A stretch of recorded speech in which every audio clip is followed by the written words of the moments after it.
3. Pierre et Jean montaient ensemble au temple, à l'heure de la prière. C'était la 9e heure.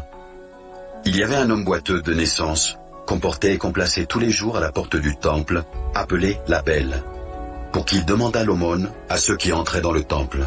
Cet homme, voyant Pierre et Jean qui allaient y entrer, leur demanda l'aumône. Pierre, de même que Jean, fixa les yeux sur lui et dit « Regarde-nous !»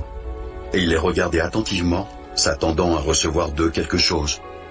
Alors Pierre lui dit « Je n'ai ni argent, ni or, mais ce que j'ai, je te le donne. Au nom de Jésus-Christ de Nazareth, lève-toi et marche. » Et le prenant par la main droite, il le fit lever. Au même instant, ses pieds et ses chevilles devinrent fermes, d'un saut il fut debout, et il se mit à marcher. Il entra avec eux dans le temple, marchant, sautant et louant Dieu. Tout le monde le vit marchant et louant Dieu. Il reconnaissait que c'était celui qui était assis à la belle porte du temple pour demander l'aumône, et il fut rempli d'étonnement et de surprise au sujet de ce qui lui était arrivé. Comme il ne quittait pas Pierre et Jean, tout le peuple étonné accourut vers eux au portique dit de Salomon. Pierre, voyant cela, dit au peuple : « Hommes israélites, pourquoi vous étonnez-vous de cela? Pourquoi avez-vous les regards fixés sur nous, comme si c'était par notre propre puissance ou par notre piété que nous eussions fait marcher cet homme? Le Dieu d'Abraham, d'Isaac et de Jacob, le Dieu de nos pères, a glorifié son serviteur Jésus, que vous avez livré et renié devant Pilate, qui était d'avis qu'on le relâchât. Vous avez renié le saint et le juste, et vous avez demandé qu'on vous accordât la grâce d'un meurtrier.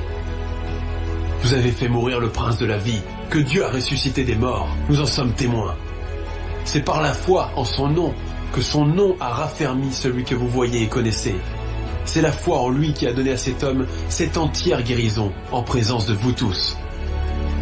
Et maintenant, frères, je sais que vous avez agi par ignorance, ainsi que vos chefs. Mais Dieu a accompli de la sorte ce qu'il avait annoncé d'avance par la bouche de tous ses prophètes, que son Christ devait souffrir.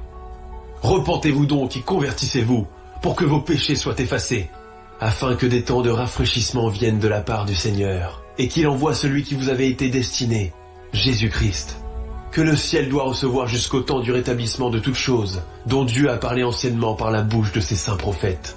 Moïse a dit : « Le Seigneur votre Dieu vous suscitera d'entre vos frères un prophète comme moi. Vous l'écouterez dans tout ce qu'il vous dira. Et quiconque n'écoutera pas ce prophète sera exterminé du milieu du peuple. » Tous les prophètes qui ont successivement parlé depuis Samuel ont aussi annoncé ces jours-là. Vous êtes les fils des prophètes et de l'alliance que Dieu a traitée avec nos pères, en disant à Abraham : « Toutes les familles de la terre seront bénies en ta postérité. » C'est à vous premièrement que Dieu, ayant suscité son serviteur, l'a envoyé pour vous bénir, en détournant chacun de vous de ses iniquités.